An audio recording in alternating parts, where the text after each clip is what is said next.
Chapter 3. The Carters are out and the Hills are in. Michael followed a moving truck to a new yet smaller home in Algonquin, Illinois at the end of March. Algonquin was a lovely middle-class suburb just 60 miles west of Lake Forest.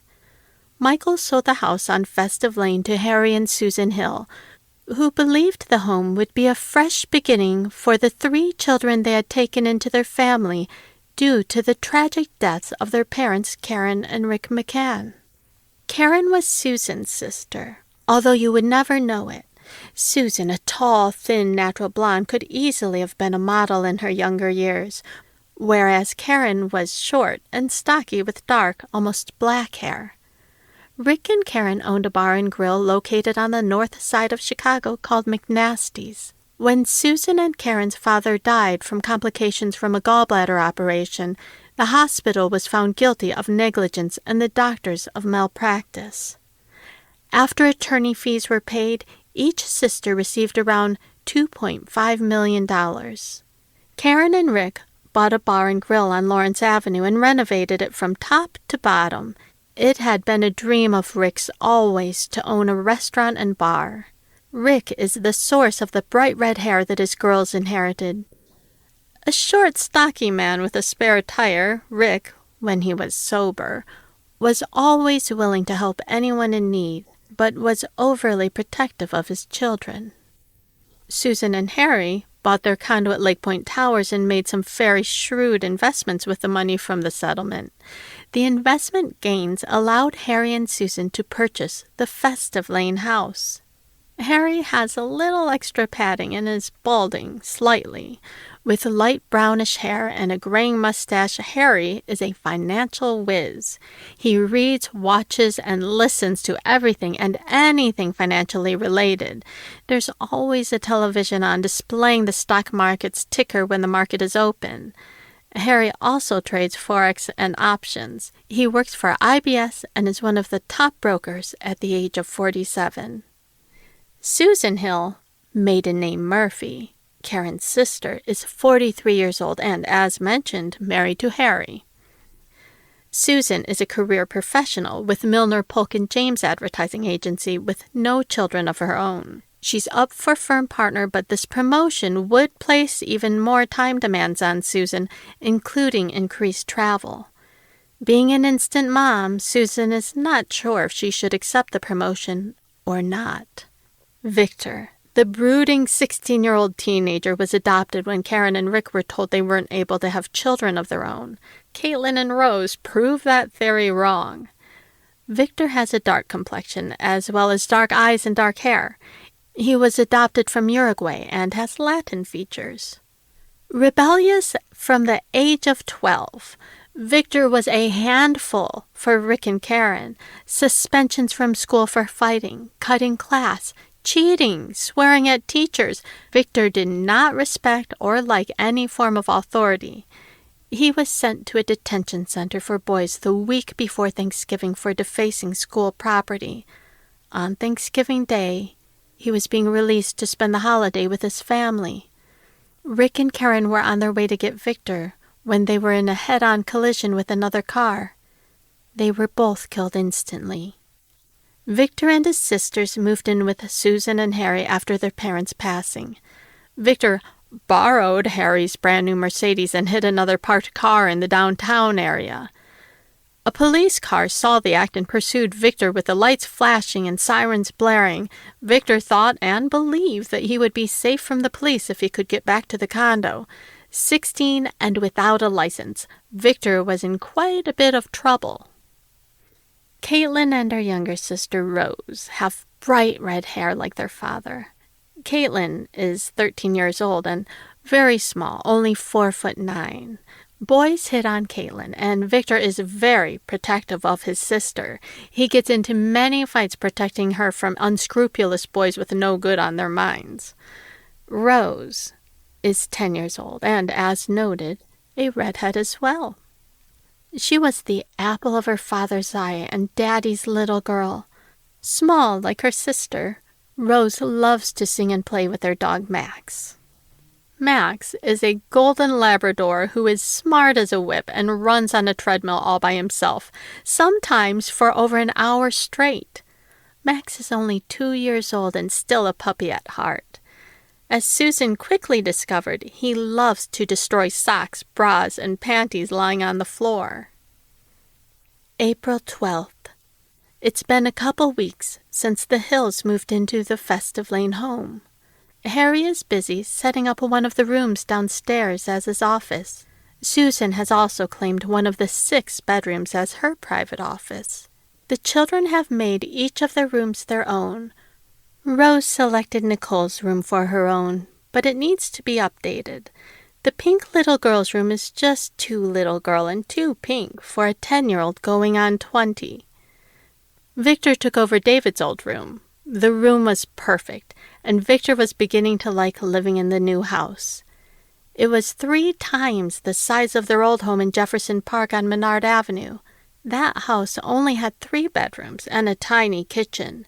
The basement would flood every time it rained more than an inch, and only the 2nd floor was air-conditioned.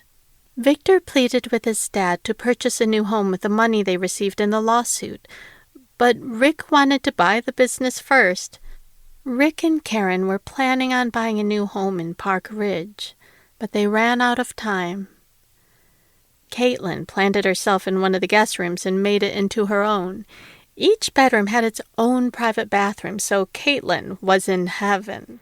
She was used to sharing a bedroom and a bathroom with her sister, but finally she could have her desired privacy.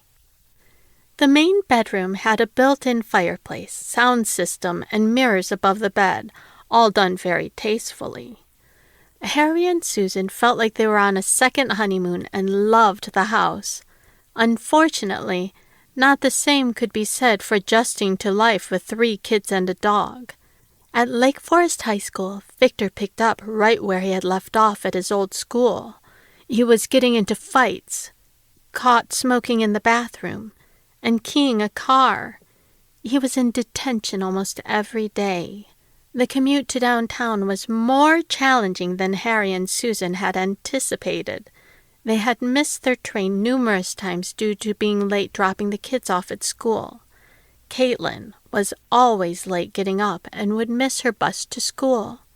"Caitlin, get your butt out of that bed. I am not going to drive you to school again. You are going to make me miss the train, and then I'll have to drive downtown during rush hour. Not again. You can walk to school if you miss the bus," yelled Susan up the stairs to where Caitlin was semi-conscious. "Caitlin, wake up!" Susan screamed. "Okay, I'm up," Caitlin yelled back. Every morning, it was the same routine. Caitlin would stay up until 1 or 2 every morning, talking to boys on the phone. She was doing poorly in school and skipping lots of classes. Susan found at least 14 empty cans of Power Energy drinks under Caitlin's bed. Caitlin was going days without any sleep. She also met a boy who was a senior. Caitlin is a freshman. Unfortunately, this boy, Danny, was a huge football player, and the only way Victor was going to be a threat to this kid was if he was driving a tank. Susan runs upstairs and knocks on the bathroom door. "Caitlin, are you almost done? The bus will be here in 3 minutes." "I don't feel well. I'm going to stay home today," Caitlin replied. "Oh, no, you're not, young lady. You have missed 4 days in the last 2 weeks. Let's go. Get out of that bathroom now and get dressed." "I don't have any clothes to wear. I'm just going to stay home and shop for some new clothes," Caitlin states. "No clothes? Are you kidding me? You have more clothes than the rest of us combined. Get out here right now and find some clothes to wear, or I swear to God you'll go to home buck naked. I'll drive you right up to the front door. And don't think I won't. Now get ready." Caitlin came out of the bathroom wearing only a towel and ran into her room, slamming the door behind her. "I hate you, Aunt Susan. I hate this house. I hate my life, and I miss my mom." Susan sat at the top of the stairs, defeated. She now remembers why she never wanted to have kids. As she sat there, she realized she would be late for work for the third day in a row, and that Max the dog had polished off the sausages she had left on the kitchen table. That dog had the worst gas when he ate those damn sausages. Harry had managed to work from home for the time being. He had the same computer equipment at his downtown office, so his performance had not suffered one iota. Once the kids were at school and Susan was out of the house, Harry and Max could work uninterrupted, unless Max needed to be let out a few times a day. "Harry, Rose has a short day. Can you pick her up at 2?" asked Susan. "Yes, I have a conference call at 1, but it should be over by 2, he replied. "Well, don't forget to get her, and if your call runs long, just tell them you have to go get your daughter." "She's not my daughter," Harry replied. "She is now," said Susan. Harry stopped and thought. What Susan just said was true. Rose, Caitlin, and Victor were now his kids. He was responsible for them, even if he was only related by marriage. Sometimes Harry curses Rick and Carin for dumping this responsibility upon him. He was perfectly happy working late hours, grabbing dinner downtown with a client or associate, and sleeping in if needed. Those were the days. Now he's up at 6 a.m. almost every day, making breakfast for 5, and taking the dog for a walk most nights after 10. "Do you need me to take Caitlin to school so you can make your train?" asked Harry. "No, it's too late. I'll never make it now. I'll take her to the school," replied Susan as she dialed her office. "Milner, Polk, and James Advertising, how may I direct your call?" "Hi, Kristen, this is Susan. I'm going to be late. Again. Tell Mr. Polk I will still be on time for the David and David meeting at 10 a.m. "That meeting has been pushed up to 9, Miss Hill. What should I tell Mr. Polk?" asked the receptionist. "Tell him I will be there as soon as I beat my daughter to death," Susan replied and hung up. Susan grabbed her purse and the leather briefcase and headed out to the garage. "Caitlin, you have 30 seconds to get your ass down here." She slammed the door behind her. Caitlin came strutting down the stairs, reading a teen magazine as she walked, oblivious to the situation she had created for her aunt. Harry came around the corner to get coffee and saw her lackadaisical attitude. "Caitlin, what the hell are you doing?" shouted Harry.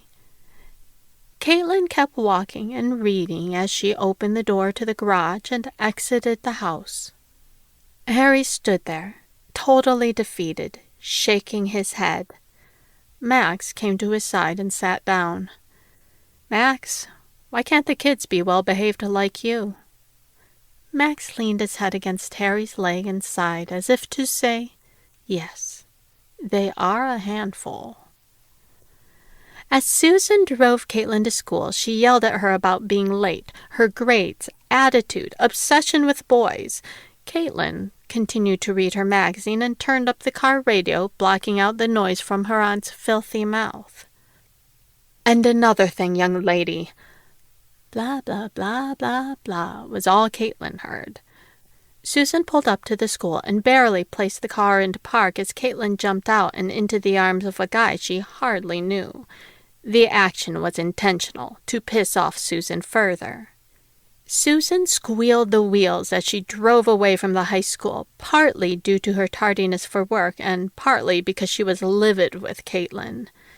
She and Harry discussed taking Caitlin to a psychologist because her behavior seemed to stem from the loss of her parents, but every time the subject is brought up, Caitlin throws a tantrum and runs out of the house. Ironically, since moving to the Festive Lane house, Victor's behavior improves while Caitlin's is deteriorating more and more each day. Victor still gets into trouble, but it's more the situations you would expect from a 16-year-old boy. There are no more arrests or detention centers for Victor. But Caitlin might find herself shipped off to boarding school if she doesn't shape up. Later that afternoon, just before 2 p.m., Mr. Godfrey, I assure you that your stock portfolio would benefit from a little more diversification. Having all your eggs in this one mutual fund is not diverse. Yes, it has many stocks, but it's still a single fund. What we need to do is, Harry said as he was interrupted by an alarm reminder to pick up Rose. Mr. Godfrey, I need to pick up my daughter from school. May I call you back in 15 minutes? Here are the stocks I need prices for. Hillcrest Industries, Manga Electronics. Mr. Godfrey started to list off many stocks. I'm sorry, Mr. Godfrey, but I need to get my daughter. May I call you back? Asked Harry. I wanted to get this done right now. I guess it can wait. Call me back at the end of the week. I'll be in a meeting in 15 minutes. Thanks. And with that, Mr. Godfrey hung up. Son of a bitch! This family crap is impacting my revenue stream, Harry said aloud as he ran out of the door to his car. Harry pulled into the parking lot at Lake Forest Grade School. Rose was sitting on a bench, waiting. Harry beeped the horn and waved out of the window to get her attention. Let's go, Rosie. Time is money. You are costing me a fortune, he said as she strolled over to the car. You're late, Uncle Harry. I was waiting here all by myself. I could have been kidnapped or worse, talked to by a boy. Relax, Rosie. It's not raining or anything like that. You're fine. Buckle up so I can get you home. Don't call me Rosie. My name is Rose. Well, your father used to call you Rosie, didn't he? Asked Harry. You aren't my father. Daddy could call me whatever he wanted. You're just my uncle. You can call me Rose, she replied in a sad little voice. Harry stopped for a second and realized that even though his and Susan's lives had gone on, the children had difficulty dealing with their parents' loss. It had only been a few months since their folks were killed, and he needed to remind himself of their situation. Harry and Susan seldom saw Rick and Carin when they were alive. Rick was a bartender, and Harry was a stock analyst. Not that much in common besides the occasional beer together. Although Rick and Carin's passing had saddened Harry, he was not devastated by their loss like the children. Harry realized that he was being selfish as he looked at Rose's face in the reflection of the passenger side window and saw a single tear cascade down her cheek. Rose, would you like to stop at the Dairy Queen for some ice cream? Ice cream? Her head turned around, and she looked at Harry as if he were speaking French. Ice cream? Now? Before dinner, while you have work to do. Who are you really, and what have you done with my Uncle Harry? Okay, I deserve that. I'm sorry, honey. Sometimes I forget what you're going through. I'm new to this. I'm sorry. Ice cream? He asked. Ice cream sounds like a good idea, Uncle Harry. Yes, I believe it does, Rose.